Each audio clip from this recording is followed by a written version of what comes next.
Ok, buenas noches chicos. Les comparto la clase número 6 que vamos a hablar sobre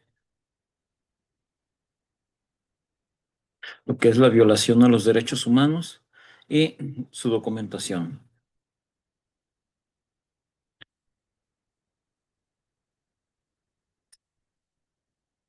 El contenido que vamos a manejar en esta unidad va a ser el concepto de violación de derechos humanos, tipos de violaciones, la documentación de estas violaciones. Vamos a conocer un poco de lo que es el Protocolo Estambul y el papel de las que juega la Comisión Nacional de Derechos Humanos, la Comisión de Derechos Humanos del Estado de México y los diferentes organismos no gubernamentales.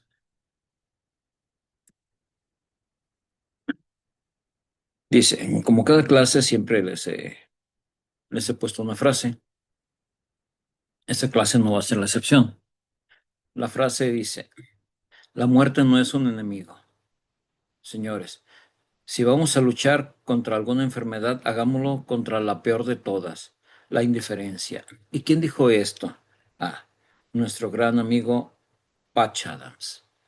Patch Adams, dentro de su gran trayectoria como médico, una de sus principales puntos o de sus principales ideologías era el de sanar a través de la risa y de curar la peor de las enfermedades, que era la indiferencia que sentíamos entre personas, entre seres humanos. Entonces, era su finalidad, era su filosofía de vida, reír, sonreír, vivir y luchar contra la indiferencia.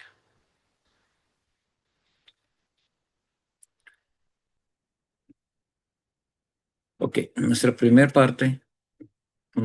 tema, concepto de violación a los derechos humanos. ¿Qué es una violación a los derechos humanos?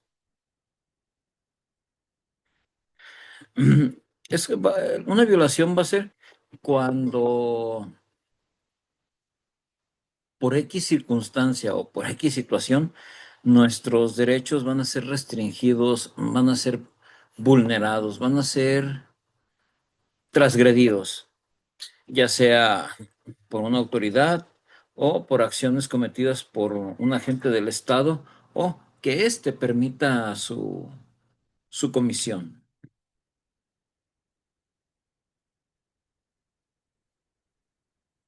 Por ejemplo, lo que contábamos las clases pasadas o la clase pasada, cuando los policías nos detienen arbitrariamente.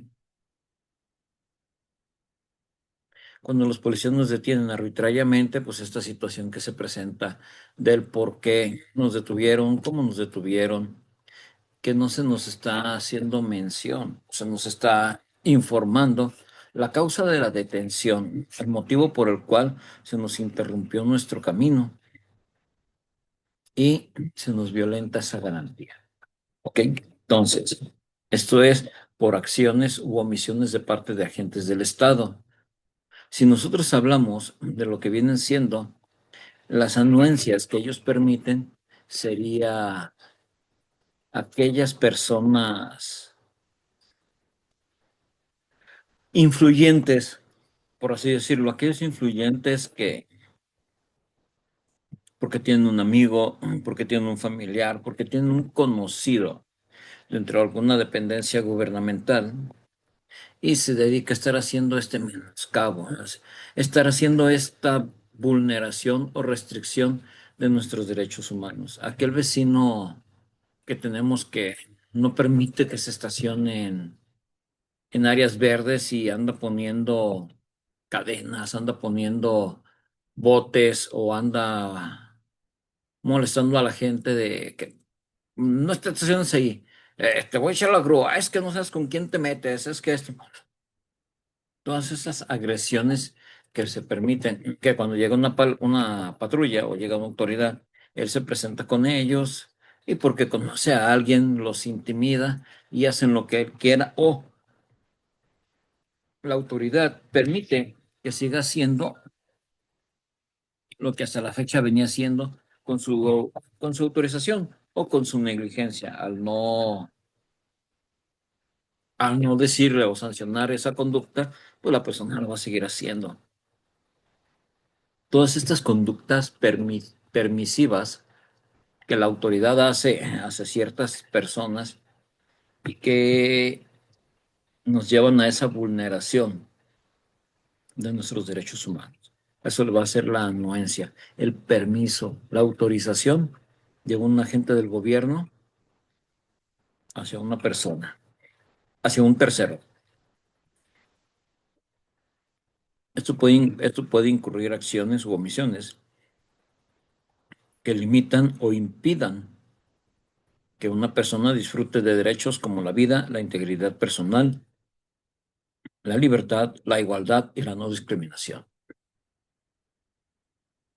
Entonces, estas acciones u omisiones por parte de, de agentes del Estado o que ellos permitan a un tercero que cometa estas transgresiones son las que hasta en un cierto punto nos van a llevar a este conflicto, nos van a llevar a que nuestros derechos humanos sean violentados.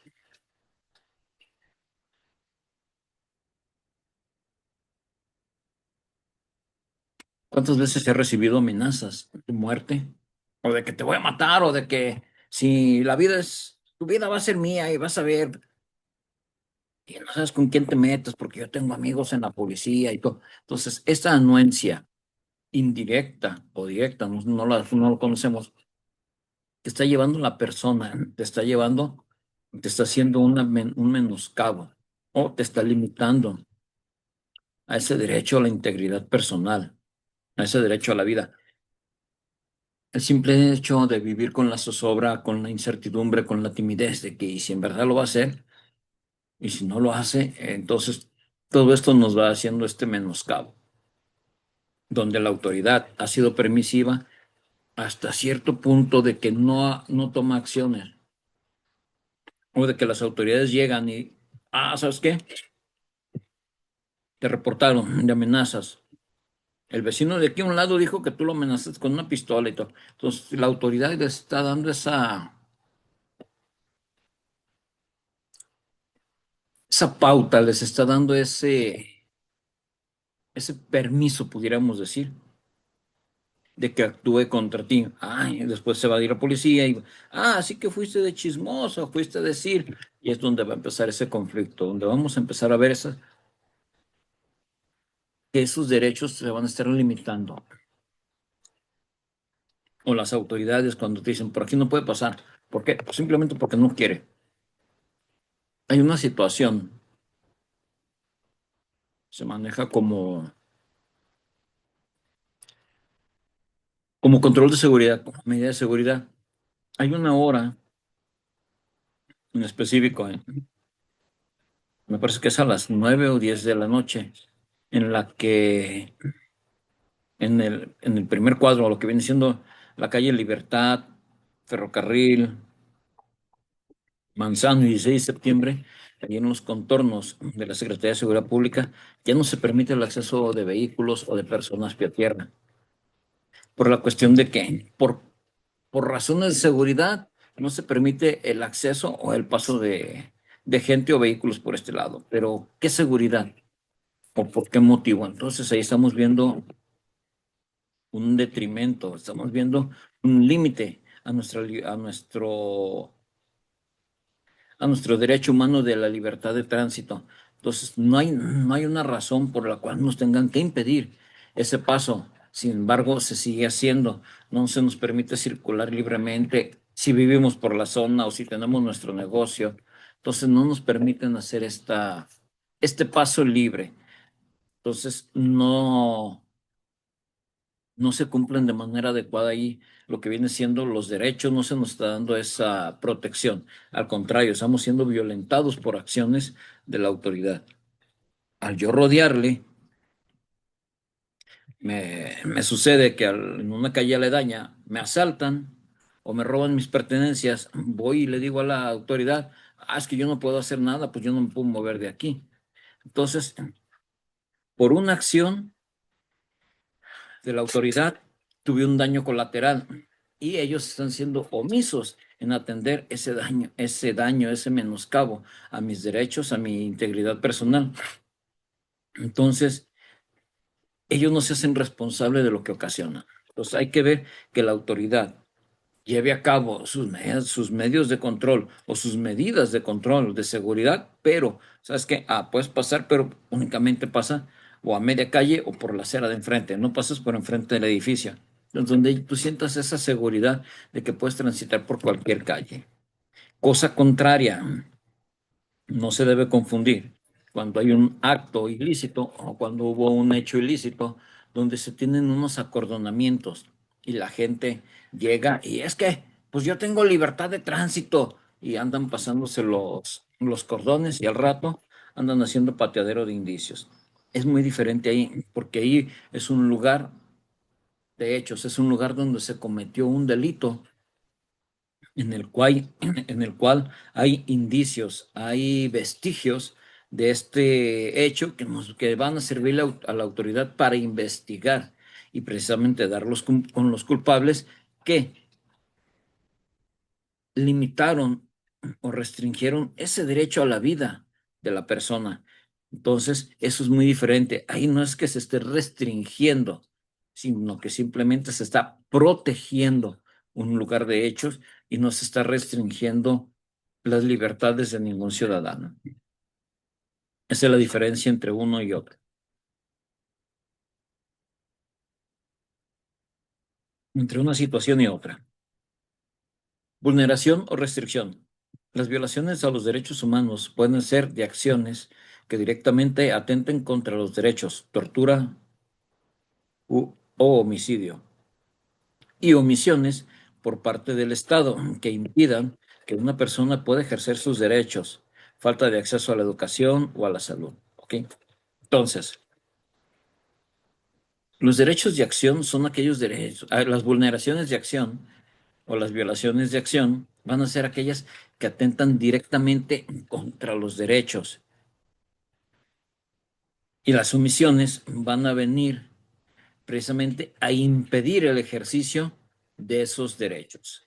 Esta es la diferencia, es una diferencia muy delgada, se ve muy simple, pero sí tiene sus complicaciones.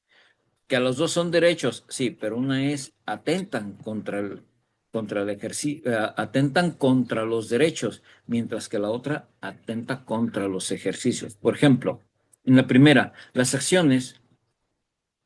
violaciones a los derechos humanos pueden ser acciones que directamente atenten contra los derechos. Por ejemplo, una persona priva de la vida a otra. Entonces ya estamos hablando que atenta contra el derecho a la vida. Una autoridad detiene a una persona y no la pone inmediatamente a disposición de un juez. ¿Qué es lo que pasa? Se la lleva a los separos o se la lleva a un lugar distinto y empiezan a golpearlo, empiezan a torturarlo, tratando de sacarle información o una confesión forzada.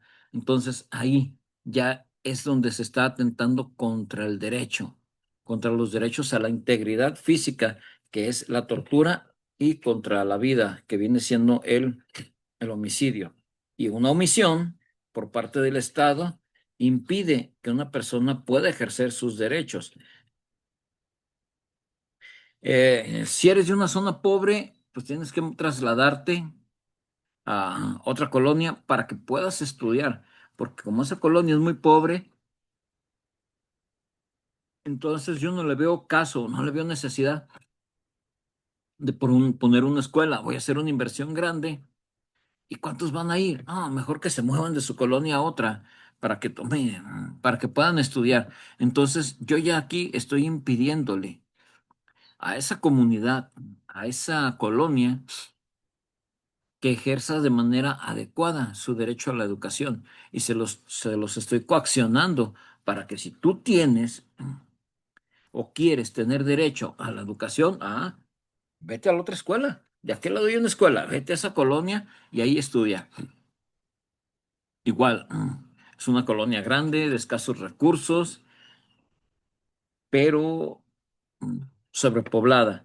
Tan sobrepoblada que la gente vive en las casas, vive en hacinamiento. Entonces, ¿qué hace la autoridad? La autoridad lo que va a hacer es, no, es que son bien pobres. No, ¿qué les parece mejor si para que ustedes puedan tener un centro de salud o puedan tener atención médica, el centro de salud está aquí a la otra cuadra, a la otra colonia? O tomen el camión tal y eso les va a dejar en la puerta del centro de salud. Pero es que el centro de salud está a 5 colonias de aquí. Ajá, ¿quieres que se te atienda? Ahí está el centro de salud, trasládate para allá. Nosotros no podemos venir o ponerte un centro de salud aquí porque es mucho dinero y no hay.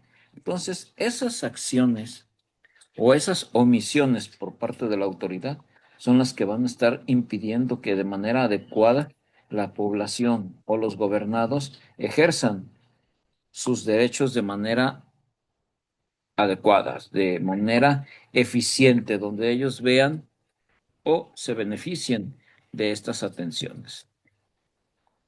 ¿Ok? La autoría. Las violaciones a los derechos humanos son cometidas por agentes del Estado, quienes, en teoría, están obligados a proteger y garantizar los derechos de las personas. También pueden ser cometidas por particulares cuando son con la anuencia del Estado. La autoridad nos va a hablar de aquellas personas que son los responsables o los autores directos de esa violación a los derechos humanos, de esas violaciones cometidas o esos agravios cometidos a la ciudadanía, a la población, a los gobernados. Estas autoridades están obligadas por ley a que nuestros derechos sean respetados y que ellos los hagan valer y los hagan respetar. Ellos son los autores de que esto suceda. Sin embargo, lejos de que ellos estén cumpliendo, protegiendo y garantizando estos derechos, en muchas ocasiones ellos han sido los autores de las múltiples violaciones que se ha suscitado en la comunidad, en la población o en las personas agraviadas. Ojo, y digo muchas veces porque también tenemos los problemas entre particulares. Cuando una persona llega y dispara contra otra, lo priva de la vida. Cuando una persona llega, se mete a la casa de otra persona y le roba sus bienes. Entonces, no siempre la autoridad va a ser responsable de manera directa de esa transgresión a los derechos humanos. Tendrá un grado de responsabilidad o un grado de autoría, claro, pero la va a tener en el sentido de que no están haciendo de manera eficiente y correcta su prevención del delito. Sus patrullajes son menores, sus áreas de patrullaje son más amplias, son 2 unidades para muchas veces cuadrantes, polígonos o sectores muy grandes. Y lo que hacen la gente que se dedica a cometer estos ilícitos o estas personas que quieren transgredir de manera directa a los derechos humanos de otras personas, lo que hacen es observar los movimientos de la autoridad, ver cuánto tiempo se van a tardar en regresar al recorrido o si sucede algo, cuánto tiempo van a tardar en llegar al punto desde donde se encuentran. Eso lo podemos ver claro en las desapariciones, cómo, cómo hacen su logística para ellos estar cometiendo esta violación a las libertades, a la libertad humana, a la libertad de tránsito, a la dignidad humana, a esa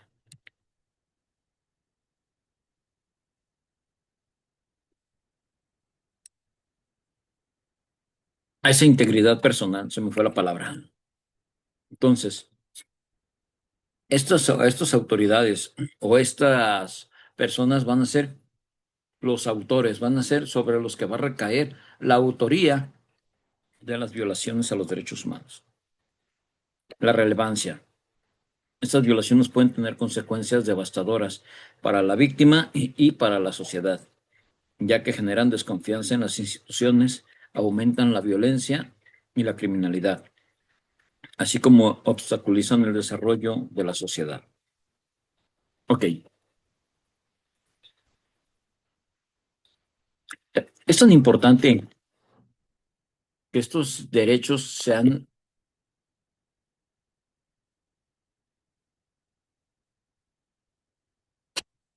protegidos y garantizados de una manera eficaz para evitar lo que viene siendo la ley del talión. Ha sucedido en muchas situaciones, incluso ha estado documentado en los medios, en la prensa escrita y en la prensa en televisión, de que llegan y te asaltan a mano armada. Tú sacas tus ahorros del banco porque vas a comprar X cosa o vas a comprarte una casa y se te hace fácil pagarla en efectivo. Sacas el dinero del banco, te siguen, te roban, van en moto, te encañonan, te roban y se van. Pero te gana el coraje, te gana el sentimiento, te gana la emoción del momento y tú dices, no, pero es que mi dinero me costó trabajo y para que así de fácil se lo llevan, los sigues y ¡pum! Los atropellas o los avientas con tu carro, caen al piso, derrapan, uno se muere, el otro queda lesionado, tú recuperas tu dinero. Ok, ¿qué es lo que sucedió? Que tú tomaste por propia mano esa justicia que dentro de los derechos dice que ninguna persona podrá hacerse justicia a propia mano. ¿Ok? Entonces, pero tú lo haces, ¿por qué? Porque las autoridades ya te generaron esa desconfianza. Es tanta la ineficiencia de las autoridades en el ramo de seguridad que no te queda, en muchas ocasiones, no queda de otra que hacer justicia a propia mano. No lo justifico, ni estoy diciendo que está bien, ¿ok? Sino que simplemente, pues, ¿cuánto tiempo va a tardar en llegar la autoridad al lugar donde estoy? ¿Qué es lo que van a hacer? De aquí a que me interrogaron, me interrogan, me hacen preguntas, ¿cuánto tiempo les va a llevar de ventaja los delincuentes en la moto para que ellos los puedan agarrar y recuperar yo mi dinero? Demasiado. Entonces, ¿qué es lo que hago yo en el momento? Ah, pues es que se van a ir, los atropello, recupero mi dinero, me espero a que llegue la autoridad. Ah, ¿sabes qué? Me robaron. Y sí, pues yo los alcancé a empujar poquito y por allá cayeron. Lo bueno que fue poquito, y por eso se murió uno. Entonces, lo que hace es precisamente esa desconfianza en las instituciones es aumentar la criminalidad. Porque yo lejos de hacer un bien, estoy haciendo un mal. Estoy lesionando a una persona, la estoy agrediendo con un objeto mortal. Si la persona que queda viva quiere, ella puede poner una denuncia por lesiones y por por ataque con arma peligrosa. Y de ser victimario, va a pasar a víctima. Y yo de ser víctima, paso a ser victimario. Entonces, ¿qué es lo que va a pasar? Mi desconfianza o mi poca credibilidad en la justicia va a ir disminuyendo o va a desaparecer. Y va a decir, bueno, yo hice las cosas bien para que los agarraran porque pues es mi dinero, es mi esfuerzo. Y ahora resulta que el malo soy yo y ellos son los buenos.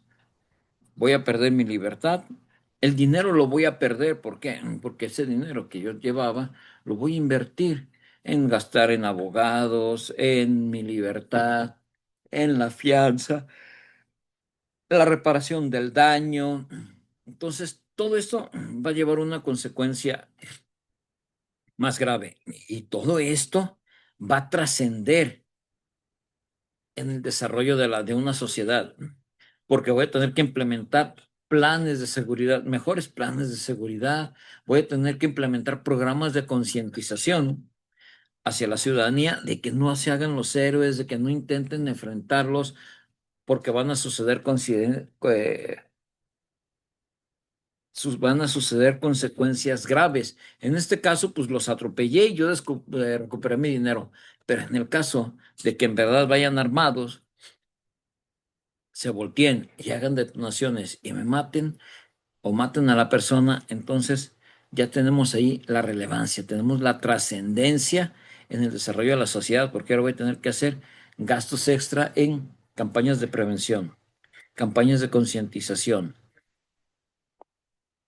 Voy a tener que recuperar esa confianza en las autoridades y voy a tener que hacer campañas de concientización y de cultura de denuncia, que la gente se empiece a acercar a las autoridades, que empiecen a denunciar los hechos. Entonces, esto es lo que va a ir pasando, va a ir afectando el desarrollo, tanto para bien como para mal. La sociedad se va a ver afectada directamente en su desarrollo y en su evolución, debido a este nivel de desconfianza y a este incremento en la violencia y la criminalidad en las diferentes zonas de la sociedad o de la comunidad.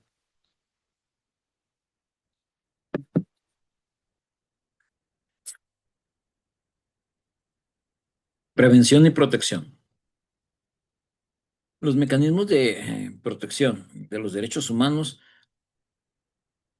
nos llevaron a crear organismos robustos, organismos que en su momento eran funcionales para poder atender esta crisis de derechos humanos, que si bien las crisis que teníamos por la violación de los derechos humanos hace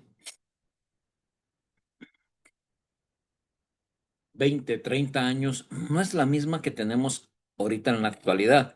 Entonces, nosotros al crear, o la ciudadanía, la población, las autoridades, al crear estos organismos fortalecidos para la defensa, conforme fueron evolucionando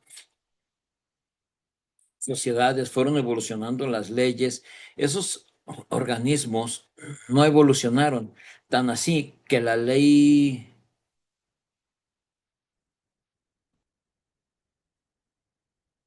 de la Comisión Estatal de Derechos Humanos aquí en Jalisco tiene aproximadamente 30 años que no ha tenido una sola reforma, entonces, o una sola actualización. ¿De qué nos habla?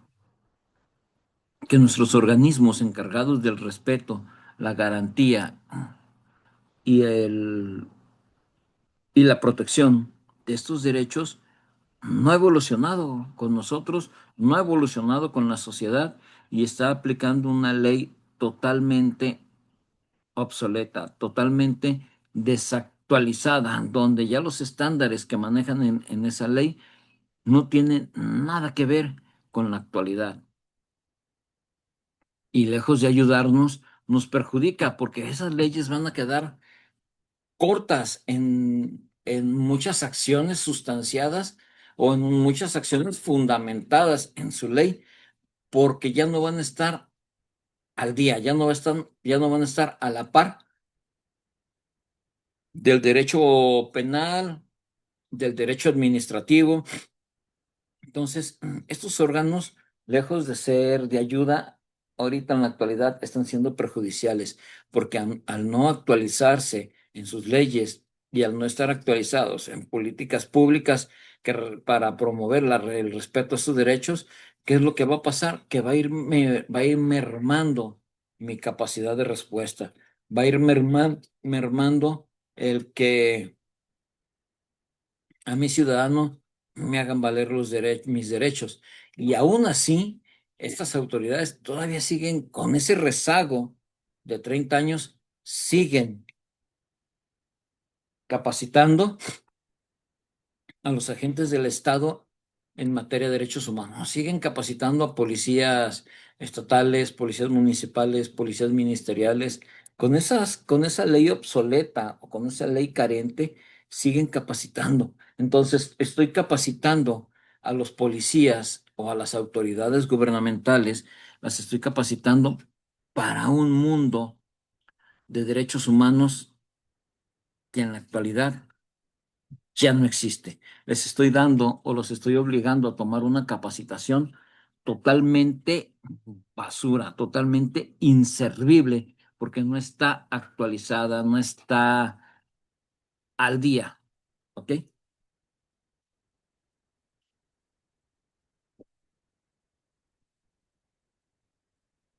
Esto es dentro del primer tema. Si se fijan, es cortita. En generalidad nos habla de lo que es la violación a los derechos humanos. ¿Cuándo empieza? ¿Quién es el que la empieza? ¿Y cómo va avanzando? ¿Cuál es mi vulneración? ¿O cómo es esa vulneración o esa restricción a mis derechos humanos? ¿Quiénes son los autores de esas violaciones? Y el impacto, la relevancia que va a tener tanto en la víctima como en la sociedad. Nos dice cómo hacer la prevención y la protección de esos derechos,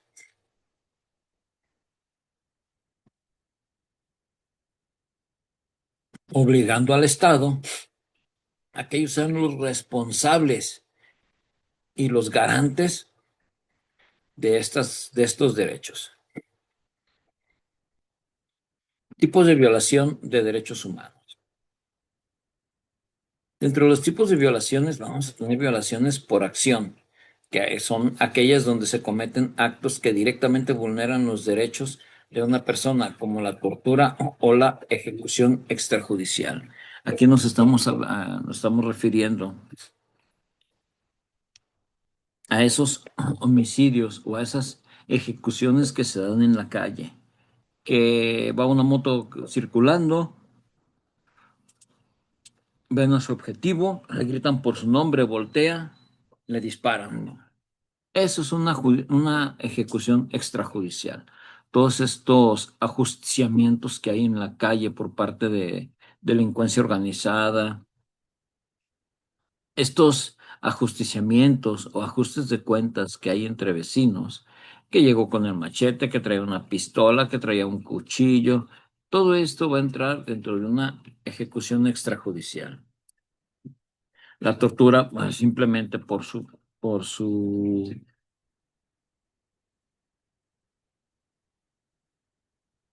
nombre, por su propio nombre, nos dice qué es la tortura, que van a ser todos aquellos actos encaminados a estar causando el mayor dolor posible a una persona con el menor daño.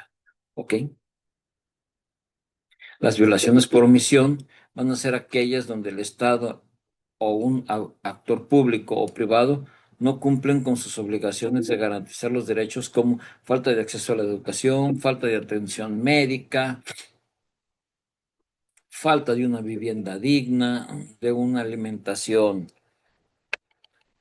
adecuada. Entonces, aquí es donde, por omisión de las autoridades, sucede esto, porque yo descuidé el actuar, yo descuidé el accionar de mis servicios públicos de salud y no estoy al pendiente de qué es lo que están haciendo. Entonces, estoy siendo omiso en no estarle inyectando recursos, estoy siendo omiso en no estar supervisando el debido cumplimiento de estas acciones o de esto que estamos llevando a cabo. Estos programas preventivos, campañas de vacunación. Por ejemplo, pandemia. Si el gobierno, así como el gobierno de la nación, el gobierno del estado no se hubiera puesto a buscar dónde,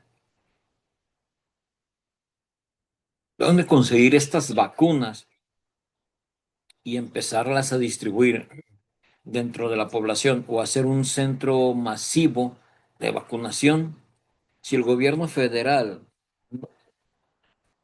no se hubiera tardado tanto, no hubiera trascendido al grado de tantas personas fallecidas.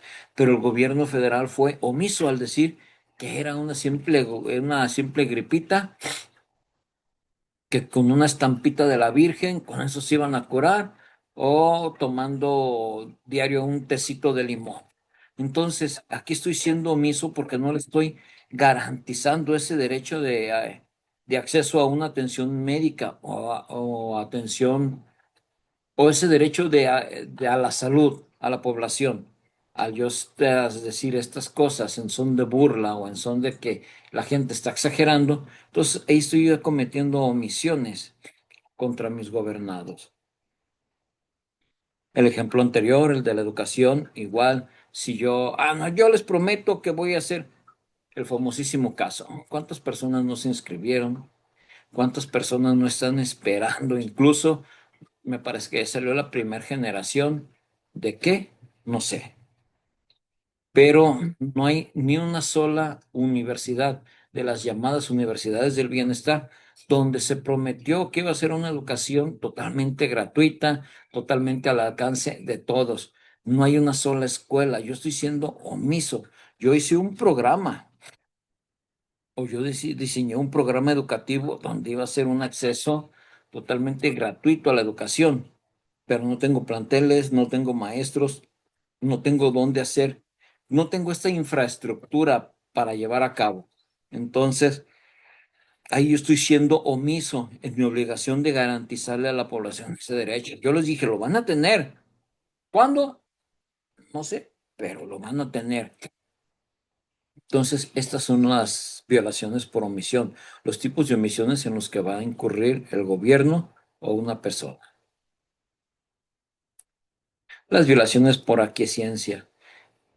Esto es cuando las autoridades permiten o toleran que se cometan violaciones a los derechos humanos, incluso sin participar directamente. ¿Qué pudiera ser? Un ejemplo.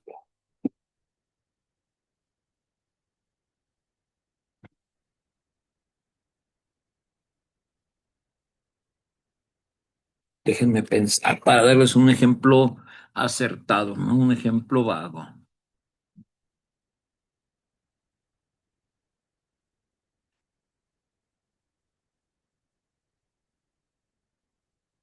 El caso de los anexos, de los centros de rehabilitación.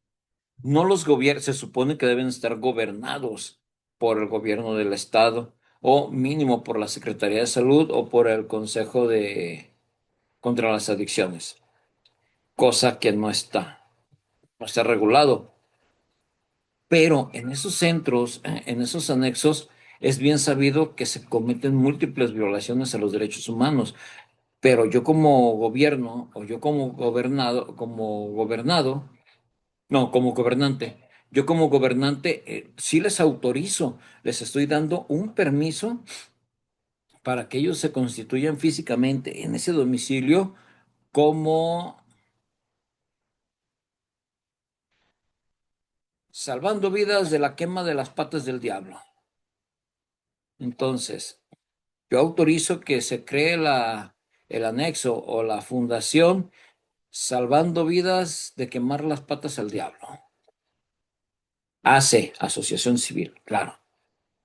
Entonces, yo ahí estoy dando mi aquiescencia, estoy dando mi permiso, estoy dando mi autorización para que se ponga. Pero yo al no supervisarlo, también estoy permitiendo o tolerando que ahí se cometan múltiples violaciones a derechos humanos, desde agresiones, tortura psicológica, tortura física, ah, faltas de alimentación, muchas veces no tienen acceso ni al trabajo, no tienen acceso a una salud digna. Entonces, ahí yo estoy siendo permisivo, ahí yo estoy siendo tolerante ante estas anomalías. No puedo fingirme a la hora que sale a la luz y los detienen, no puedo fingirme ignorante de que, oh, yo no sabía que ahí se pasaba eso. Es más, de hecho, yo ni sabía que existía cuando mi secretaría o una de mis secretarías ya había autorizado que se instalaran y se iniciaran sus labores, que como tal físicamente ahí se constituyeran. ¿Sale? Entonces estoy siendo permisivo y estoy tolerando estas violaciones, pero no estoy participando de una manera directa, sino que mi actuar es indirecto y consiste en esa falta de supervisión o en esa falta de chequeo de unas instalaciones dignas.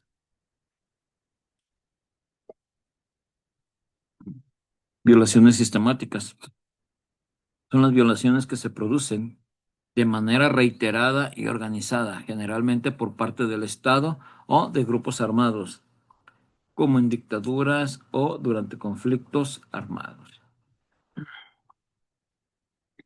¿Qué sucedió en Plateros, en Zacatecas? Eran múltiples las agresiones, los disparos, el acecho de grupos delincuenciales armados, hasta que llegó el momento en el que la ciudadanía se hartó, la población se hartó y decepcionada de sus autoridades, hubo un movimiento fuerte de desplazamiento forzado, donde esos grupos forzaron a que la población se saliera de sus casas únicamente con lo que traían puesto o le permitieron llevarse mínimas pertenencias para que pudieran subsistir, que pudieran llevar a cabo sus necesidades básicas, sus necesidades principales. Entonces, aquí es donde entrarían este tipo de violaciones sistemáticas, en la que es un recurrente, es un reiterado, un reiterado actuar en la violación a los derechos humanos. Las violaciones isdotadas son las violaciones que se producen de forma aislada y no forman parte de un patrón sistemático. Yo llego, me meto a una casa, cacheteo a dos, tres personas, me robo sus cosas, me voy. Ah, pero no quedé conforme con la cachetada y pum, la apuñalé a una persona y pierde la vida. Entonces, no tiene un patrón sistemático porque no lo recurrí o no recurrí a él en otro aspecto o en otras casas o en otros lugares. Simplemente fue una una forma aislada y no se volvió a recurrir a eso. Las violaciones en el contexto de conflictos armados, eso lo tenemos bien visto en lo que es Sonora, Sinaloa y la región Altos Norte de aquí del estado, Chiapas, Guerrero, donde todos estos ataques han sido tan recurrentes, han sido tan reacios, han sido tan directos que ya no, muchas veces hay comunidades en las que ya no se permite el entrar a las escuelas, los hospitales atienden a sus mínimas capacidades. En lo que era Colombia o Chiapas, cuando estaba el ZLN, a muchos niños los sacaban de las escuelas o los sacaban, los extraían de sus núcleos primarios y los reclutaban, hacían un reclutamiento forzado para hacerlos parte de esas paramilicias, para hacerlos parte de de estos frentes armados contra el gobierno o contra la misma población. Dentro de estos mismos, pues había violencia sexual contra niños, mujeres, secuestros y desapariciones, que es lo que actualmente se ha estado viviendo, lo que son secuestros, desapariciones y desplazamiento forzado de poblaciones civiles en diferentes contextos, más marcado en Chiapas y Zacatecas, que es donde se ha ido de manera reiterada y recurrente este desplazamiento. Otro de las violaciones a los derechos humanos este es un fenómeno muy fuerte y muy recurrente, es la tortura. Es una de las violaciones más graves a derechos humanos y que por ley, atendiendo a lo que viene siendo la Organización de las Naciones Unidas, la la Convención Americana de Derechos Humanos, la Comisión Interamericana de Derechos Humanos y la Corte Interamericana de Derechos Humanos, todas tienen una ley donde a nivel mundial es prohibida la tortura. Existen diferentes leyes que están prohibiendo la tortura, existen diferentes códigos donde se marcan estas sanciones para quien torture. Entonces, la vamos a definir como cualquier acto que inflija intencionalmente dolor o sufrimiento grave, físico o mental, con el objeto de obtener información, castigar a la víctima o intimidarla. Puede ser su integridad física dentro de persona o su integridad íntima, que nosotros estemos violentando de manera íntima a esa persona. Entonces, la tortura va a ser uno de los recursos que antes se utilizaban de manera excesiva para tratar de sacar confesiones a los delincuentes. Antes de que empezara lo que es o de que se adaptara en México, a condicionar en México, lo que es el sistema de justicia penal acusatorio, antes el clásico bolsazo, era tahuacanazo con chile piquín. Entonces, todas estas técnicas de tortura que se empezaron a utilizar en México para poder sacar confesiones. Incluso hubo una escuela dentro de los Estados Unidos de América donde se les capacitaba a la gente para torturar, se les capacitaba para emplear métodos no convencionales para interrogatorios, que es la anterior Escuela de las Américas. Ahorita en la actualidad la Escuela de las Américas ya cambió totalmente, ya es una escuela diferente, ya no enseñan técnicas de tortura, sino que se está enseñando técnicas de interrogatorio contra interrogatorio científico. Ya no es de que te voy a poner tus cachetadas, que el refresco de memoria, el clásico librazo en la cabeza, no, ya esto ya no. Ya se ha ido modificando y las técnicas han sido ya diferentes. No digo que no se siga o que no se practique en la actualidad, ¿ok? Pero ya existen comisiones independientes a la Comisión Estatal que manejan tortura. Hay unidades especializadas en tortura, hay fiscalías en varios estados, fiscalías especializadas en tortura. O sea, ya estamos hablando de que es un delito especializado, la tortura.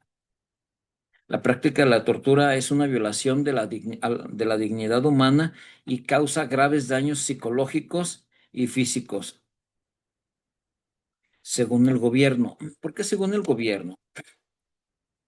Dependiendo del país y sus leyes, hay países que sí permiten los actos de tortura, sí permiten que se lleve a cabo estas prácticas como métodos de investigación. ¿Sale?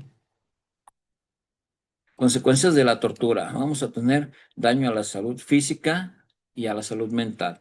Hay diferentes técnicas, diferentes tácticas para aplicar tortura que pueden ir desde la Segunda Guerra Mundial o la Primera Guerra Mundial, que los chinos o los en Asia Oriental, lo que se hacía era sacar las uñas metían unas espinas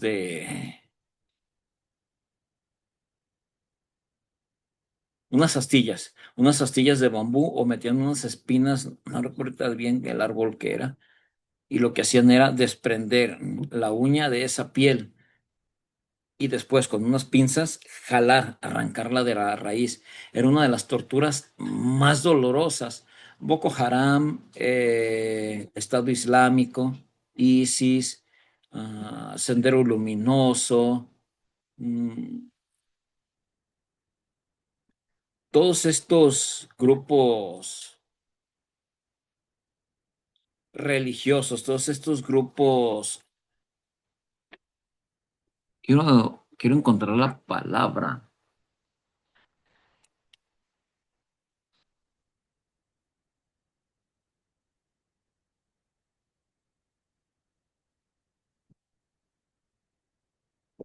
Bueno, todos estos grupos insurgentes, todos estos grupos insurgentes lo que hacen es con un, con un cuchillo están grabando video, hincan a la persona, le ponen el cuchillo en el cuello y lo que hacen es intimidarlo, es hacerlo llevar, que llegue a su límite hasta que se rompa. No le cortan el cuello, lo pueden traer así 5 o 6 veces, una semana, un mes, lo pueden estar trayendo así hasta que se rompa y en verdad saquen o suelte la información que para ellos les va a funcionar. ¿Sale? Todo esto es daño a la salud mental. El menoscabo a la dignidad humana, son humillaciones, los sobajan, los humillan, los denigran al grado que los despersonalizan totalmente. Violaciones a derechos fundamentales, no reciben atención médica, no reciben comida, son agredidos constantemente de manera verbal, duermen, si llegan a dormir con luces prendidas, sonidos altos, entonces los tienen diario con este estrés. La desaparición forzada, ojo, aquí quiero hacer hincapié, hay una confusión muy fuerte. La desaparición forzada única y exclusivamente va a ser por cuestión de que la autoridad la lleve a cabo. Cualquier autoridad, cualquier actor de gobierno la va a llevar a cabo. O algún particular con aquiescencia de la autoridad únicamente.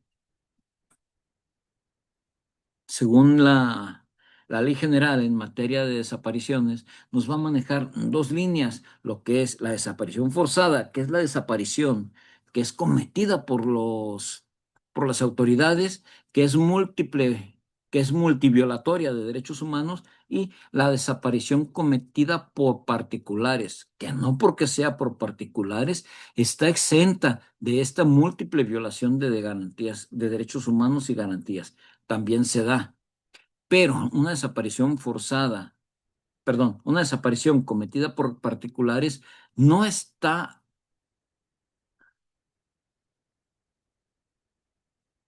permitida o no tiene la anuencia de una autoridad para que se lleve a caso. Esa se da por la omisión de la autoridad en en sus programas de seguridad y en sus programas de prevención del delito. ¿Ok? No confundamos una con la otra. Dice, desaparición forzada. Es una grave violación a los derechos humanos, ya que viola el derecho a la libertad, a la seguridad personal y a un juicio justo, además de causar un profundo sufrimiento a las víctimas y a sus familiares. ¿En qué va a consistir?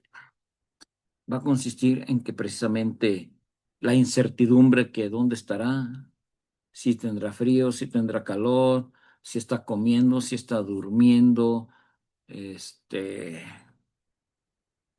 si lo están golpeando o si no lo están golpeando. Entonces, toda esta incertidumbre, todo este sufrimiento, no solo va a afectar a los familiares o a la víctima, va a afectar también a la sociedad, puesto que va a empezar a crear esa desconfianza o esa incredulidad en las acciones de la autoridad. Entonces nos va a llevar a que la sociedad se vaya desestabilizando y se vaya empezando a ver esos pequeños grupitos de justicieros de donde, pero si yo me los encuentro, yo sí los pongo en su lugar. Y son esos pequeños enfrentamientos o esos microenfrentamientos que se dan en ciertos sectores de la ciudad o del estado, donde son conflictos armados o enfrentamientos armados entre particulares, pero no porque sean de cárteles rivales, sino que simplemente la población ya se hartó, consiguió armas, muchas de las veces son comuneros y tienen sus propias armas, entonces es donde ellos se enfrentan, ¿no? Entonces, esto es lo que lleva el detrimento a la creencia en las autoridades, a la creencia de que nuestro sistema judicial es bueno. Entonces, Esto es parte de lo que viene siendo la desaparición forzada y la inestabilidad o la incertidumbre o la zozobra que va a crear en víctimas, víctimas indirectas que vienen siendo los familiares y en la sociedad. Esta práctica se caracteriza por la detención, secuestro o cualquier otra forma de privación de la libertad por parte de agentes estatales o personas que actúan bajo su autoridad, seguida de la negación del Estado sobre el paradero de la víctima. Fiscalía detuvo a una persona. Corren, testigos corren y le avisan a su casa. Oiga, señora Chonita, detuvieron a Juanito. ¿Quién? Fiscalía. Ay, pinche fiscalía. Y corre Juanita luego a la calle 14 a buscar a su hijo. No, aquí no está. ¿Cómo no? A mí me dijeron que aquí. Ah, pero le dijeron fiscalía. ¿Pero cuál fiscalía? Es que está la Fiscalía General de la República y está la Fiscalía del Estado. Ah, pues no me dijeron fiscalía. Ah, pues aquí no está. Y ahí va la señora. Corre hasta Fiscalía General de la República. A ver, ¿qué pasó? Ya le dice. No, fíjese que tampoco aquí está. Entonces, yo estoy haciendo una privación ilegal de la libertad y estoy negando su existencia y estoy negando su paradero. Estoy negando la comisión de ese hecho. Estoy negando que en verdad yo haya detenido a la persona y no le estoy dando ese acceso a esa justicia, a esa dignidad. Entonces, aquí es donde sí se va a tipificar como desaparición forzada, porque estoy violentando su derecho a la libertad, a la seguridad, a ser puesto a un juicio adecuado y a que se conozca el motivo por el cual se le detuvo. Entonces, aquí es donde sí yo lo estoy dejando totalmente en estado de indefensión. Consecuencias de la desaparición forzada para la víctima. La víctima no va a saber cuál va a ser su destino. Si va a vivir, si va a morir, si se va a poner a disposición de una autoridad, si únicamente lo van a tablear y lo van a soltar, cómo lo vayan a soltar, dónde lo vayan a soltar o cuándo lo vayan a soltar. Entonces, todas estas incertidumbres, todas estas consecuencias están rebotando en la cabeza de la víctima. ¿Qué es lo que va a pasar? Va a crear un estado de estrés, va a crear un estado de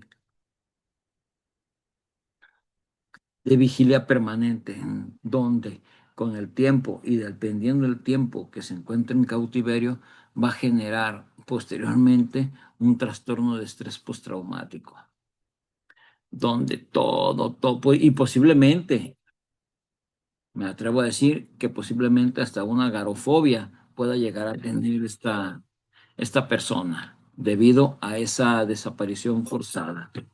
¿Sale? Para los familiares, para los familiares va a ser en cuestión de que pues, no van a saber dónde se lleva a cabo, cómo se lleva a cabo, cuándo lo van a localizar, cuándo lo van a localizar, dónde lo van a localizar o cómo se va a localizar.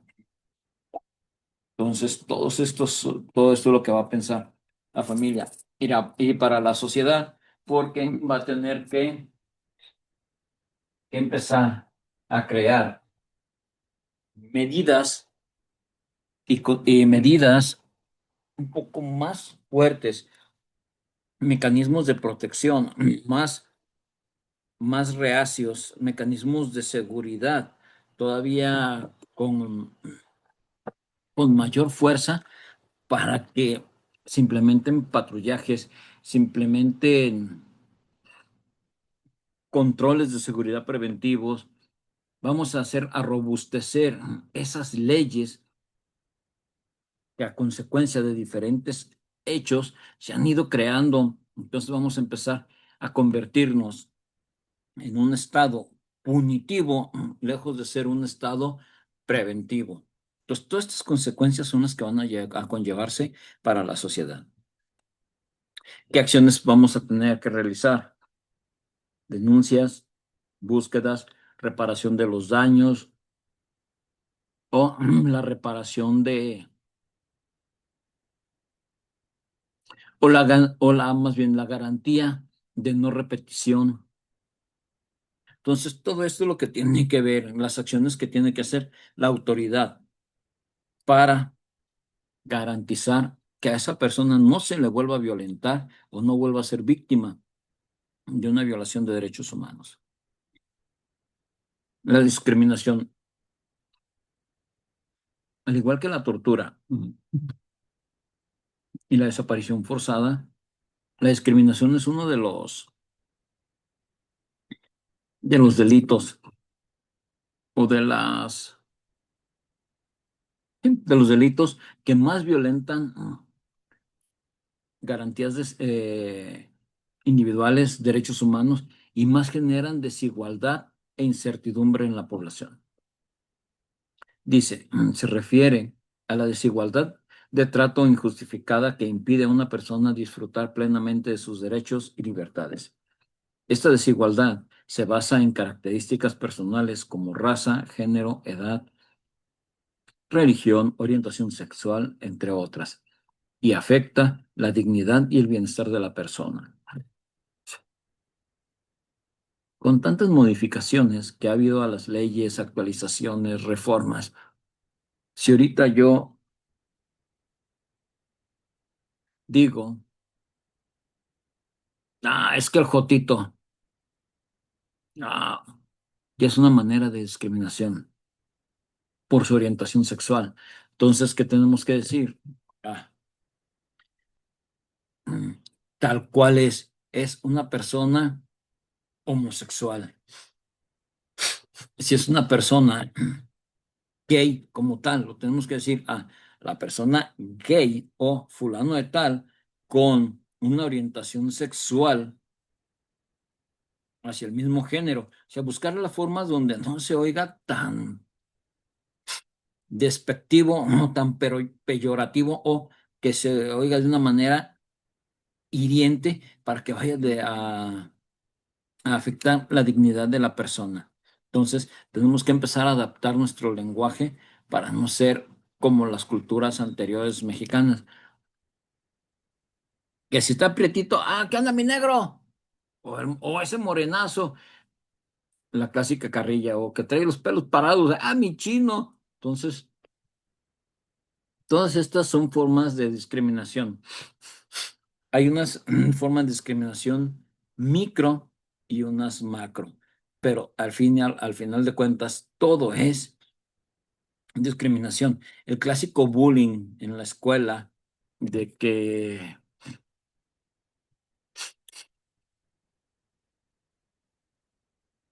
por su color de piel, que porque tiene los ojos rasgados, tiene los ojos así chales.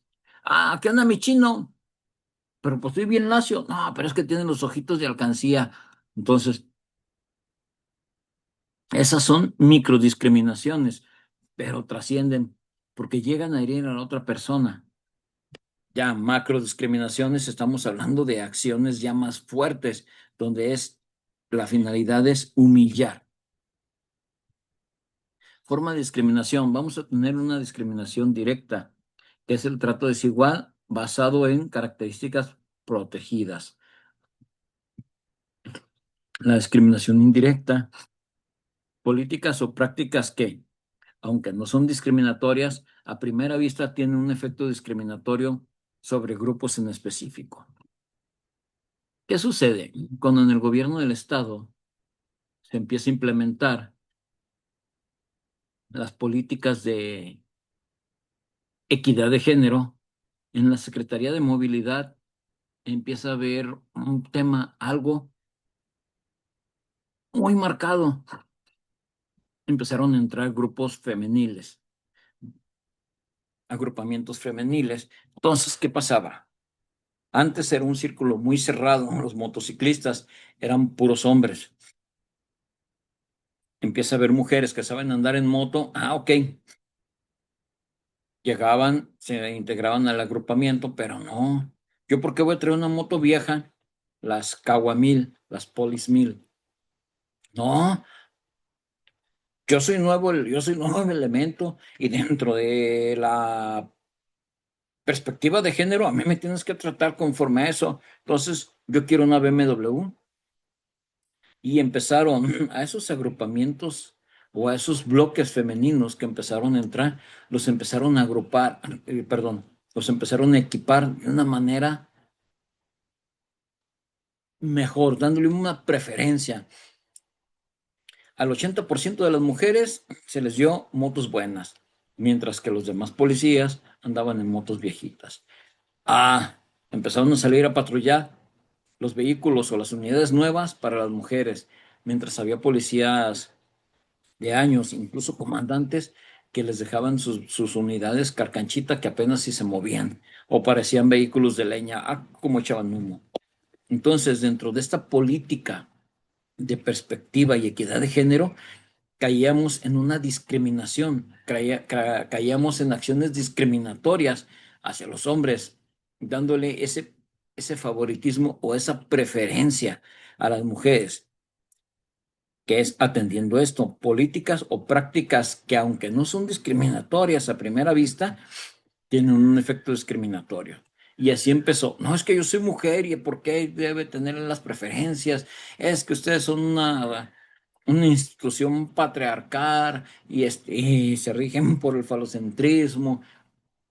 Y por ahí empezaba. Y como no querían que hubiera ruido o que se hiciera más grande, pum, perfecto, ahí te va a ir. ¿Quieres unidad nueva? Ahí está. Entonces, fue una política pública muy sonada donde se dio esa perspectiva de género o esa equidad de género donde empezaron a caerse en conductas discriminatorias. La discriminación por omisión, que es falta de acción o de apoyo para proteger a grupos vulnerables de la discriminación, donde tenemos esto muy marcado: comunidad LGBT, personas con discapacidades, adultos mayores y niños, especialmente en niños en situación de calle, que es donde estamos viendo que han sido muy vulnerados sus derechos y la autoridad no está haciendo nada o está haciendo muy poco para crear esas políticas públicas para protección de estos grupos vulnerables. Formas de combatir la discriminación: adoptar una perspectiva de derechos humanos, promover la igualdad y la inclusión. Pero aquí, en inclusión, estamos viendo o nos referimos precisamente a que sea incluida esa persona, a que sea incluida esa población vulnerable dentro de las acciones o dentro de los protocolos sociales normales. Por ejemplo, si es una mujer transexual o transgénero, entonces si se visualiza como mujer, es o ya está completamente como mujer, pero no ha hecho los trámites legales para su cambiar de nombre sus documentos. Pero si ella dice que ella se llama Carla, así la vamos a nombrar. No le vamos a decir, no, es que aquí dice Carlos, si eres Carlos, no, porque yo ya estoy transgrediendo esa perspectiva de derechos humanos, que es respetar esa inclusión. Entonces yo debo incluirla. La inclusión no es el de que todas, todos, todes, amigas, amigos, amigues. No, eso es una deformación del lenguaje. ¿Sale? Las palabras no tienen género, las palabras no tienen sexo. Si yo digo buenas noches a todos los presentes, me estoy refiriendo a la colectividad. Al decir todos, yo abarco la colectividad. En esa colectividad hay hombres, hay mujeres, hay niños, hay niñas, hay adolescentes. O sea, tenemos todo. Entonces, al decir todos, yo abarco una colectividad. No es que esté haciendo menos a las mujeres ni a las personas de la comunidad LGBTQI+. Si yo digo bienvenidas sean todas a esta presentación o a esta su clase, me estoy refiriendo a todas las personas que están presentes dentro de la clase. No porque diga todas, quiere decir que estoy haciendo menos a los hombres o a los hombres los estoy haciendo como mujer o los veo como mujer. No. Entonces, si se fijan, eso es lo rico del lenguaje. Todos los presentes, todas las personas. Entonces, estamos hablando en todos, colectividad, todas a la cantidad que hay presente o a la cantidad que hay de gente. ¿Sale? Eso es la verdadera inclusión.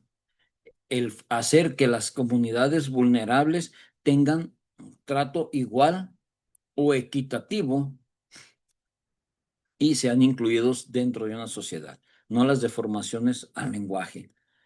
Tenemos que quitarnos esos estereotipos y esos prejuicios que tenemos hacia la demás gente.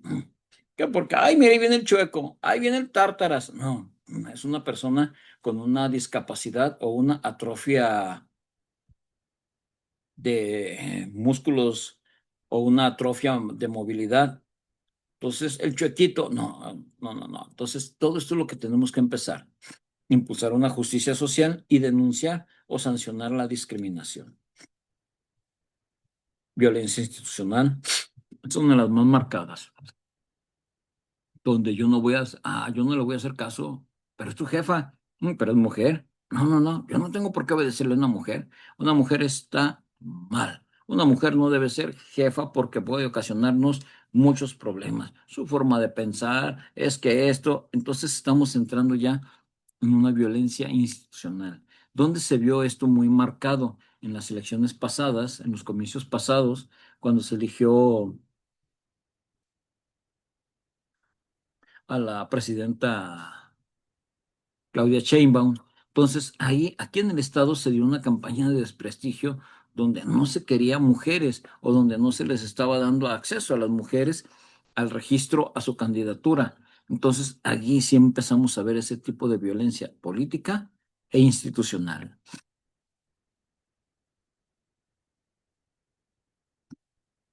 Elementos de la violencia institucional, igual, toda la violencia o toda la violación de derechos humanos van a ser de acciones y de omisiones. La discriminación, obstaculización a su desarrollo, a su crecimiento, a su libre participación, a su derecho de participación. Como mexicana, tiene derecho a a votar y ser votada. Y a la revictimización. Tenemos que evitar esta revictimización, que porque es mujer, muy clásico de los años 30, 40. Eres mujer, eres tonta. Entonces, o la mujer es de que, como la mujer como la escopeta, cargada y atrás de la puerta, haciendo alusión a que la mujer debería quedarse en la casa y porque está en la casa, siempre debería estar embarazada. Entonces, todas estas mentalidades se repiten ciclos, patrones de victimización y estamos revictimizando a hechos, a contextos históricos. Entonces, todos estos elementos son los que se deben ir evitando. Ejemplos de violencia institucional, denegación de atención médica o servicios de emergencia. Pasa mucho en el Hospital Materno Infantil Esperanza López Mateos, que porque son de comunidades indígenas no las quieren atender, en varias instituciones, Cruz Verde, que varios hospitales del IMSS que ha tocado ver en noticias que no la quisieron atender y termina dando a luz o pariendo en el baño, en los pasillos, en la calle. Entonces, todo esto es la violencia institucional. Discriminación en la aplicación de las leyes, negligencia en la investigación de casos de violencia, porque es mujer, ay, pero es que, pues soy ministerio, yo soy hombre y pues la mujer tiene la culpa de lo que le pasa. Entonces, no hago mi desempeño o no hago mi investigación o mi labor investigativa de manera correcta. Entonces, si le pegó es porque se lo merecían. Así de fácil. Entonces, aquí todo esto es lo que vamos a venir quitando. ¿Por quién puede ser cometida? Servidores públicos de cualquier nivel de gobierno, Ministerio Público, Policía Investigador, Actuario, Secretario, estatales, federales, jueces municipales. Todos, cualquier persona que sea a nivel de gobierno.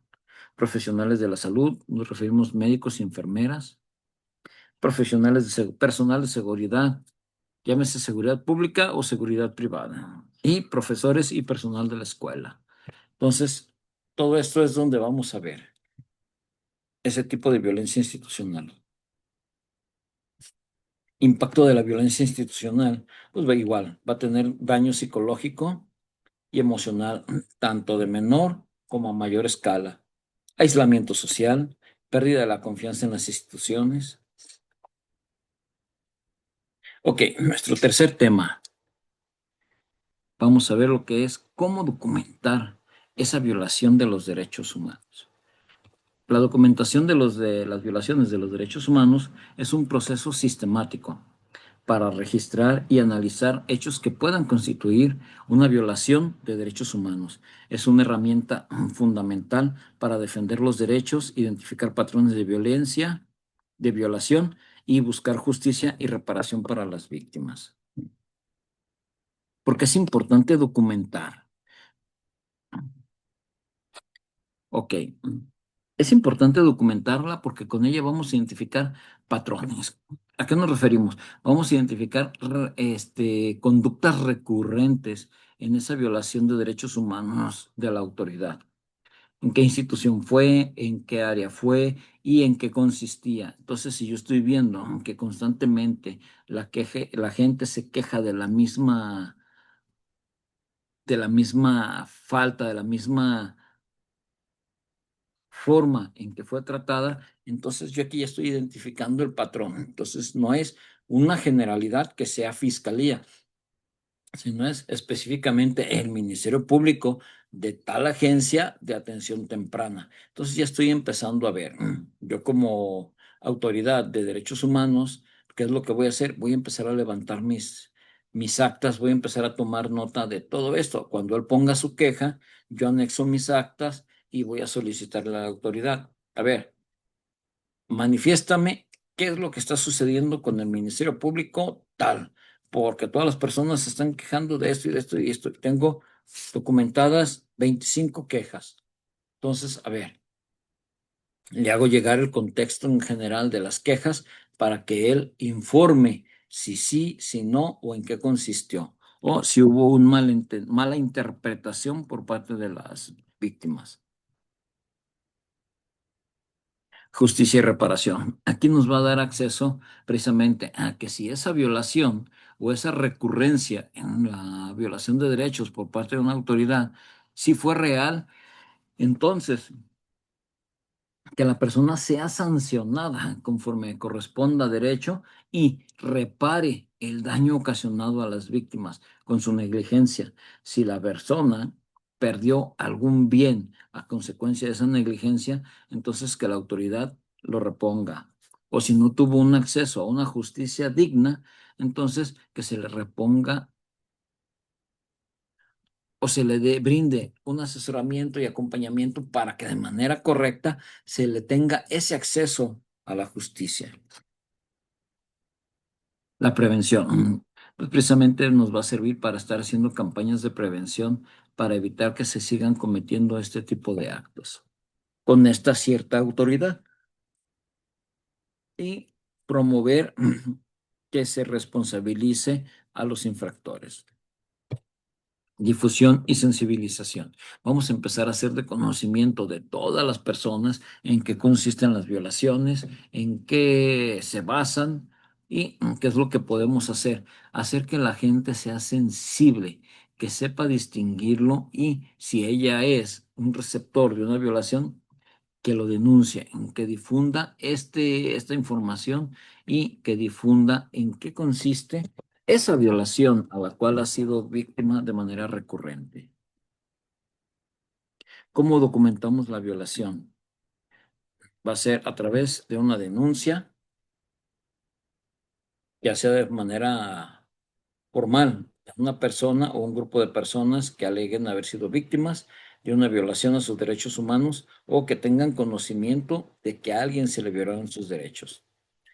La presentación, las denuncias las van a tener que presentar de manera verbal o escrita dentro de las oficinas de atención temprana de la Comisión Nacional o de la Comisión Estatal de Derechos Humanos y de manera escrita, donde van a decir en qué forma, en qué tiempo y en qué lugar fueron cometidas o tuvieron conocimiento de que se hayan cometido esas violaciones a los derechos humanos. Información requerida. ¿En qué vamos a requerir? Pues vamos a tener, primero, la denuncia tiene que incluir la información clara sobre los hechos, incluyendo el nombre de la autoridad o persona responsable, fecha, hora y lugar en que ocurrieron los hechos y cualquier evidencia que tenga, fotografías, capturas de pantalla, cualquier documento que le sirva para robustecer esa queja y poder tomar acciones contra la autoridad o contra la persona. ¿En dónde debe ser? Como lo dije yo en principio, ustedes se van a dirigir a la Comisión Estatal de Derechos Humanos que se encuentra en Pedro Moreno y Marsella. En la parte baja van a encontrar el área de atención temprana o el área de atención a quejas. Ahí es donde ustedes van a llegar y van a decir que quieren presentar una queja por una violación de derechos humanos. Y ahí les van a dar un formato donde ustedes van a narrar, van a describir en qué consistió. Si la Comisión Nacional, la estatal no puede hacer nada, su caso o su queja se va a derivar a la Comisión Nacional. Y en el caso que no, se puede ir hasta mecanismos internacionales como la Comisión Interamericana o la Corte Interamericana. ¿Qué tipo de violaciones se pueden denunciar? Violación por parte de las autoridades, por parte de particulares y de derechos fundamentales. Si se fijan, todo, todo tipo de violación a mis derechos, por cualquiera que sea el autor, se puede denunciar. Queja es el procedimiento al que puede recurrir una persona cuando sus derechos fundamentales o los de otra han sido violados, principalmente los relativos a la vida, a la integridad física y moral, a la libertad personal, a la seguridad jurídica, a la igualdad ante la ley, a la libertad de pensamiento, conciencia y de religión, a la libertad de expresión y de opinión. Entonces, se fijan, todo esto es, una queja es lo que yo voy a llegar, de lo que yo me estoy adoleciendo. ¿Cuál es el proceso de la queja? Se van a presentar en el lugar, la comisión les va a recibir esa queja y va a hacer una investigación, van a tomar sus decisiones, van a ver con qué recursos cuentan y van a empezar a enviar recomendaciones a las autoridades para que corrijan su actuar. Este es el formato de la queja. ¿Se fijan? Órgano interno de control, carretera Picacho a Jusco, 238, primer piso, Colonia, Jardines en la Montaña. Comisión Nacional de Derechos Humanos, titular del área de control y auditorías en suplencia del titular del órgano interno de control. Aquí van a poner la fecha actual, el nombre de la persona que se está yendo a quejar, domicilio particular y sus cruces, qué colonia, código postal, municipio o alcaldía, la entidad federativa, algún número de teléfono, algún correo electrónico, servidor público que lo atendió, si fue una fiscalía, en qué área, no, perdón, aquí es el servidor público de la comisión que lo atendió, en qué área lo atendieron y el número de expediente que se les va a asignar. Y en este espacio van a poner ustedes una narrativa. Si no les ajusta aquí, pueden escribirlo a espaldas o les van a dar una hoja anexa. Y es donde ustedes van a exponer toda la situación por la cual se van a ir a quejar. Posteriormente, van a poner su nombre y su firma. ¿Sale? El protocolo de Estambul. Es un manual que establece estándares internacionales para la investigación y documentación de la tortura y otros tratos crueles, inhumanos o degradantes. Su objetivo es servir como guía para evaluar a las personas que han sido torturadas y reportar los hallazgos a las agencias investigadoras o a la justicia. Ok. Ok, aquí, este protocolo es un protocolo internacional, el cual también, aparte de ser un manual, emite unas certificaciones. Estas certificaciones están para acceder a cualquier persona, pero se le da preferencia a abogados, psicólogos, médicos legales, criminalistas, son los que tienen el acceso a certificarse en Protocolo Estambul. El Protocolo Estambul, como dicen, nos va a servir como una guía para evaluar qué personas y en qué consistió su tortura. Va a decirle a cada una de las partes que intervienen, médicos forenses, por ejemplo, médico forense o médico legista, la persona está viva, médico legista, me va a decir cómo debe tomar esas fotografías, qué ángulo debe tener, qué tipo de foto de cámara debe tomar, qué tipo de testigométrico debe usar. Estos testigométricos deben tener unas escalas, no nomás la escala numérica normal, debe tener una escala colorimétrica. Esa escala colorimétrica le vamos a llamar escala cromocrítica. Esta escala cromocrítica nos va a ir dando la evolución de una equimosis o de un hematoma, nos va a ir dando la coloración, donde nos dice que de 0 a 3 días vamos a tener la piel rojiza por el golpe, está reciente. De 3 a 7 días vamos a tenerlo, dependiendo, puede ser negro o puede ser un morado. De 7 a 10 días, 12 días, vamos a tenerlo entre azuloso, verdoso. De 12 días a 15, 16 días, vamos a tenerlo en una tonalidad amarillenta. De 20 a 22 días, vamos a tenerlo de un color casi llegando al color de la piel, cafecito, y ya después de eso, de los 23 días, va a regresar a su tonalidad normal. Esto es debido a la acción de de la hemoglobina, de la hemosiderina, de la bilirrubina, de la biliverdina, de todas estas sustancias que nos van a empezar a ayudar a descomponer esa sangre que tenemos ahí en el machucón, en el moretón, y se va a empezar a descomponer y el cuerpo la va a empezar a desechar por diferentes partes, ya sea a través de la orina, a través de las heces, del sudor. Simplemente se va a ir absorbiendo y la va a ir degradando, la va a ir desintegrando.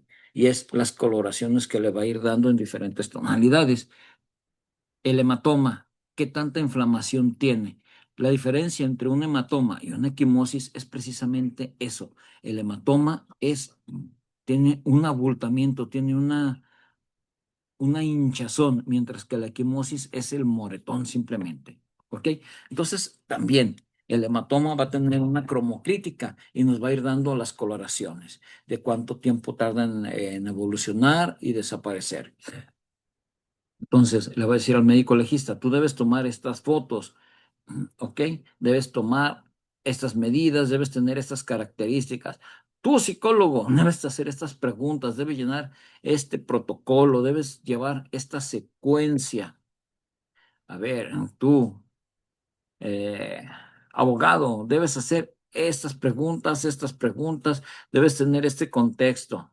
Entonces, ese manual nos va a ir dando las pautas de cómo debe actuar cada uno de los involucrados o cada uno de los intervinientes en este protocolo de Estambul, en este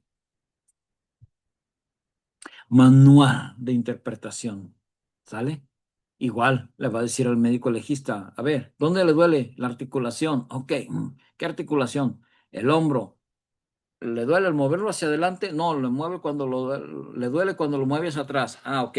Entonces, si lo mueve hacia atrás, entonces checa su articulación del codo o su muñeca. Si tiene marcas de ataduras en la muñeca, entonces me quiere decir que la mano estuvo atrás, pero que si le duele la parte de arriba del hombro, entonces la mano estuvo atada hacia arriba o estuvo haciendo un ejercicio o estuvo en una postura anatómica anatómicamente incorrecta a la rotación normal de lo que viene siendo el manguito del hombro. Si es una rodilla, esto. Entonces le voy a ir dando esas pautas, le voy a ir dando esas líneas de investigación para ir viendo en dónde está la lesión y cómo pudo haber sido la tortura. Si fueron tablazos, si fueron golpes, quemaduras de cigarro, todo esto le va a ir pidiendo que lo documente y cómo lo debe documentar. Trae un formato de informe donde cada uno de los intervinientes va a tener que poner y plasmar esas características de, de las lesiones que observa, tantos psicológicas como físicas, ¿sale? Entonces, todo este manual, este protocolo nos va a ir ayudando para poder documentar esta violación a los derechos humanos, estas formas de tortura. Les voy a hacer llegar más información de Protocolo Estambul. Es muy poco tiempo para abordar un tema tan largo y tan grande como es Protocolo Estambul, porque tengo una presentación mucho más grande donde les puedo mostrar lo que son los tipos de tortura, los tipos de lesiones que puede presentar, o si la persona se queja de cierta manera o de cierta parte, qué tipo de tortura puede estar, las diferentes, tengo fotografías de diferentes torturas que se pueden encontrar. Entonces, es un tema muy amplio. Una certificación en Protocolo Estambul dura 6 meses y es una certificación internacional avalada por la Organización de las Naciones Unidas y los diferentes entes de la ONU que se encargan precisamente de la tortura. Entonces, es muy amplio el tema. Ahorita nada más estamos tocando generalidades. Más adelante vamos a ver, o en próximas clases, vamos a ver poquitas imágenes de lo que viene siendo una evaluación de protocolo Estambul, cómo se debe fotografiar a la persona, qué se le debe hacer, todo esto. Tengo una secuencia nomás déjenme encontrarla, no me acuerdo dónde la dejé, de lo que es una evaluación fotográfica y médica de Protocolo Estambul a una persona viva. Pero no solo tener, ustedes me van a decir, pues sí, pero si no se queja, si está muerto, no se preocupen.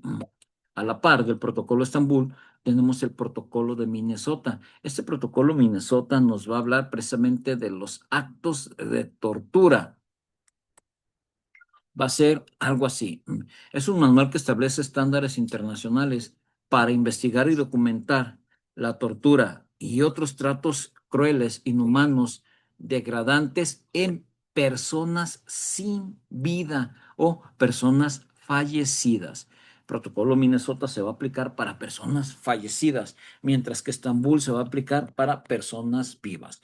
Si se fijan, tenemos documentos a la par para documentar y certificar torturas en personas vivas y en personas fallecidas. No me vayan a hacer la pregunta como me le hizo un ministerio público.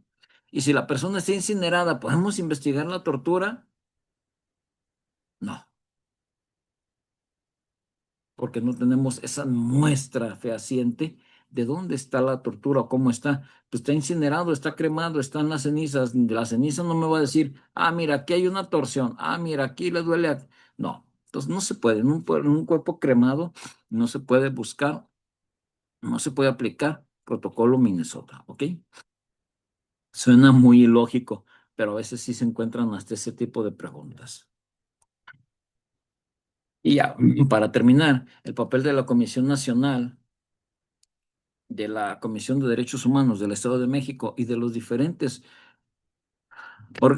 organismos no gubernamentales nos dicen, la Comisión Nacional es uno de los principales organismos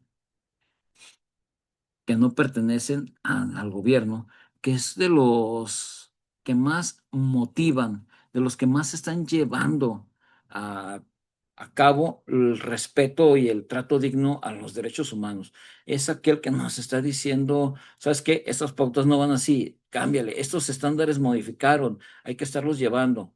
Es una guía, es aquel que te va a llevar de la mano a través del proceso de la violación a los derechos humanos. Él te va a ir diciendo, ah, mira, si te violentaron de esta manera, lo que podemos hacer es que yo te acompañe y te lleve y te diga, el proceso va a ser de esta manera, vamos a avanzar así, vamos a ir así. Entonces, esta Comisión Nacional es uno de los principales ejes rectores para para llevar y proteger lo que es los derechos humanos, para llevar un acompañamiento y protección a los derechos humanos. La Comisión de Derechos Humanos del Estado de México, a la par de la nacional, es una de las comisiones más fuertes y más vanguardistas. Han estado implementando muchas técnicas nuevas, han estado implementando mucha bibliografía. Tienen varias publicaciones. Déjenme, les busco publicaciones buenas de la Comisión Nacional y se las empiezo a hacer llegar a través de la licenciada Tania. Y los organismos no gubernamentales, vamos a tener demasiadas ONG que se encargan a la protección de derechos humanos. Entre esos vamos a tener la Media Luna Roja, vamos a tener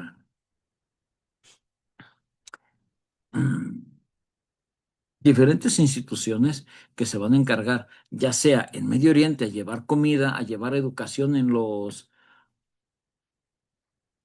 campamentos, en los albergues, en las reservas, en que van a ser ellos quienes van a estar apoyando de manera altruista con medicamento, educación, alimentación, van a estar llevando juegos o juguetes a los niños para que tengan dentro de ese caos, dentro de ese conflicto, tengan ellos ese acercamiento a su dignidad, a su trabajo, a su interés superior de la niñez, que ellos sepan que tienen derecho a una educación, que tienen derecho a ser valorados, que tienen derecho simplemente a ser niños. Entonces, estos organismos van a variar muchos.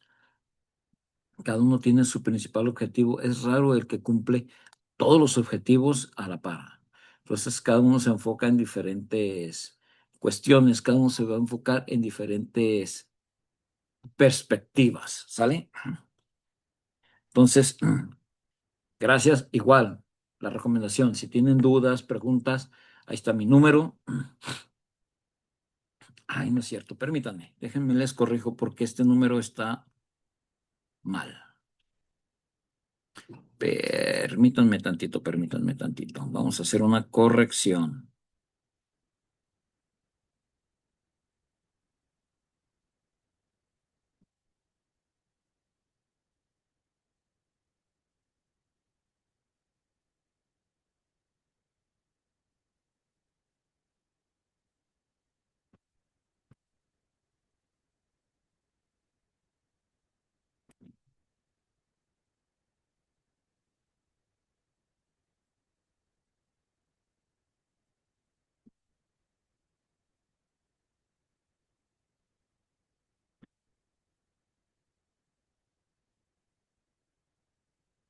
Ah,